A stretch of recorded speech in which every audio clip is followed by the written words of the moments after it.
Good morning, beautiful light beings. Shannon O'Flaherty here. It's Thankful Thursday, and it really was Thankful Thursday for me today. Woke up to a phone call, but with the bank saying that somebody had turned in my credit card that they found by the cash point. I always take that out and put that into my wallet immediately, so it must have fallen out when I was putting the cash in. So thank God, and nobody helped themselves to anything from my account either, so that was a wonderful way to start today. I'd like to talk about resentment today. Actually, hate, resentment, and anger all kind of go together because we don't usually just resent somebody without some kind of trigger sending us through something that we then can't let go of.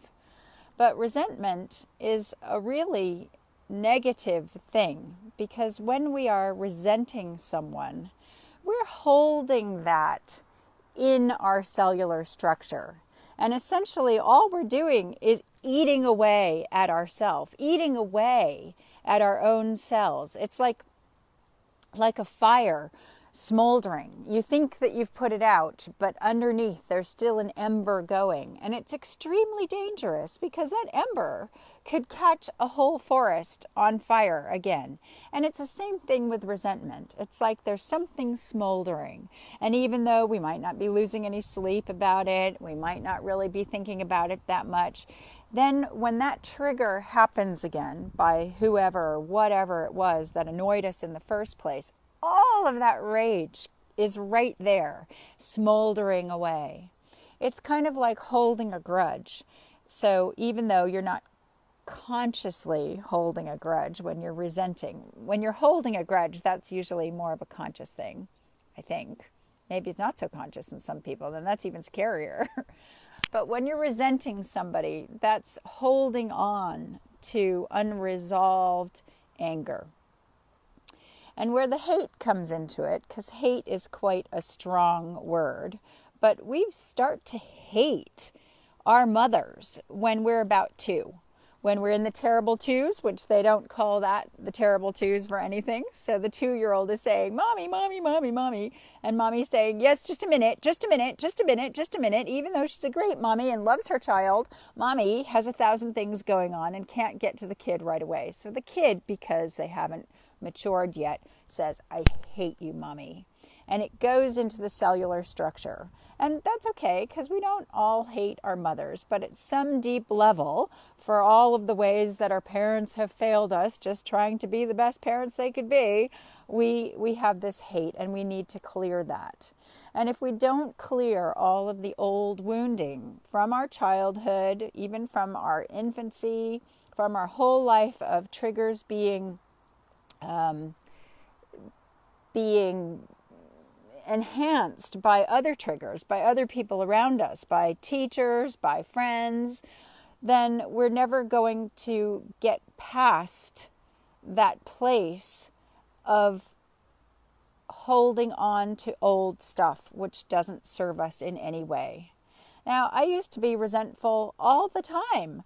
I resented my husband for working 24/7. I resented that I felt like all of the domestics fell onto me. And in that resenting, I took absolutely everything personally, like everything personally. I wanted pampering so desperately. And he would say, "Yeah, go get a massage, go do anything." But I wanted it to come from him, from the goodness of his heart. I wanted him to gift me the pampering. And so I took it personally that he didn't care. I took it personally if the heat went off. I took everything personally. Anything anybody said, I took it personally. And I've been in relationships too when the partner is taking everything personally. And it's absolutely horrible because you're just saying an innocent thing and then the person gets all defensive. Well, that was me. That was me. And it's a terrible, terrible thing. And that's from holding on to resentment because you don't feel free. You can't just meet somebody where they're at and receive what they're saying because you have this defense up all of the time because of that unresolved anger and hurt that you're holding on to, maybe subconsciously, that is resentment.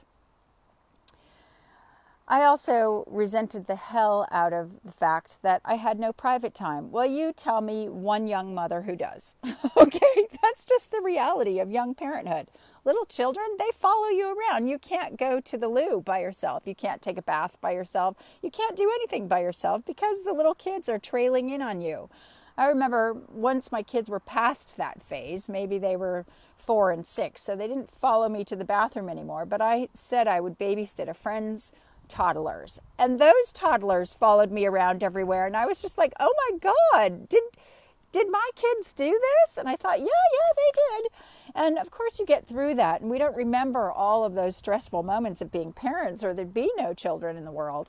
But during that time, when you're overwhelmed and there's so much going on and you're exhausted because you're not sleeping, and I was angry at my husband and angry at my parents because I hadn't sorted out any of my stuff yet, that you hold on to this resentment.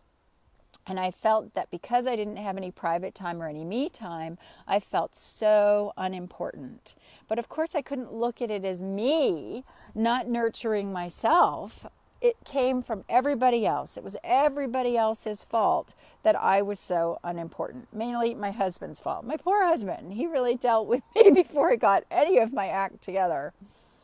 It's amazing that we're still friends. It's just amazing. He's an amazing person. Anyway, when you're holding on to that resentment, you're also probably bitchy and ungracious. So even though maybe good things were happening, I couldn't always receive the good things because I was still in this place of anger and resentment. And that's really upsetting because when you can't receive love, how can the person that's trying to give you love feel well received or held or loving? Hi, Carrie.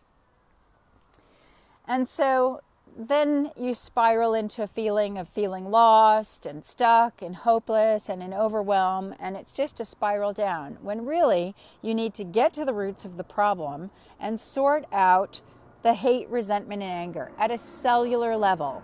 How do you do this? Well, you start with forgiveness. And forgiveness isn't something that just happens by itself. You have to actually work at forgiveness. You have to make a choice at forgiveness. Because if you're holding on to resentment, if you're giving somebody an ultimatum, if there's some condition involved, then you have not forgiven that person, okay? Our parents, they lived in a different era than we did, you know. I mean, I was maybe in my 30s when internet just became a thing, and not everybody had it. I didn't even have my first mobile phone until I was 38 years old. So I'm not of the generation, maybe some of you people in Heart-Centered Freedom Group are younger and have grown up in the generation of internet and having every kind of answer at your fingertips. But I didn't grow up in that generation, and my parents sure as hell did not grow up in that generation. So they had books. They had Dr. Spock, how to raise a baby, what to do. And they didn't know. They didn't have the information that we had. So they were doing the best they could with the information, the limited information they had at the time.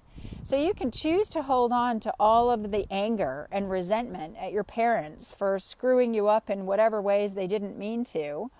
Or you can choose to forgive them and honor all of the amazing things they gave to you, even if it was just fundamental. Even if it was just, they fed me, they clothed me, they gave me a roof over my head, and then they sent me away. Hi, Shannon. Thanks for watching. That's not me talking to myself, by the way. One of my followers is also called Shannon. So your parents, okay, some people have had parents that really were very screwed up themselves and didn't do their best with their children. But nevertheless, even screwed up parents, if their highest level was one of resentment and anger, how could they possibly love themselves enough to be there in alignment to deliver that kind of energy to the children? So in their same way, they were doing the best that they could. Maybe their best wasn't that great. You're laughing, Shannon. Oh, maybe about the name comment. Okay. Yeah, not about the screwed up parents. But, I mean, in my family, in fact, in every family, there's a base level emotion. And I think in my family, it probably was sadness and shame, a lot of tiptoeing around on thin ice. Nobody was communicating. And I think that everybody has a role to play in your family too. I was definitely the rescuer. I felt very, very fragmented because I thought if my mother and my father couldn't live together and I'm equally both of them, how can I possibly even live with myself? And I was very pulled apart from inside of myself, and I resented the hell out of my mother, and I resented the hell out of my father, and I resented the hell out of my husband for not being the person that I wanted him to be, when really I was just resenting the hell out of myself because I hadn't healed all of my stuff inside. So if you want to heal, and if you want to clear up all of your subconscious belief systems that are holding you back, the limiting beliefs, we don't change the good ones because we all have good ones too, then please private message me and I can get you the same results I've gotten from my clients. Look on my website, www.shannonoflaherty.com. You can find it on the Facebook page somewhere, and go to the testimonials page. In fact, look at all of the pages. Find out who I am and come and work with me and heal your life. Let's get happy. Let's get free. And let's be thankful that it's Thankful Thursday. I love you all. Have a wonderful day, and I'll see you in the next video.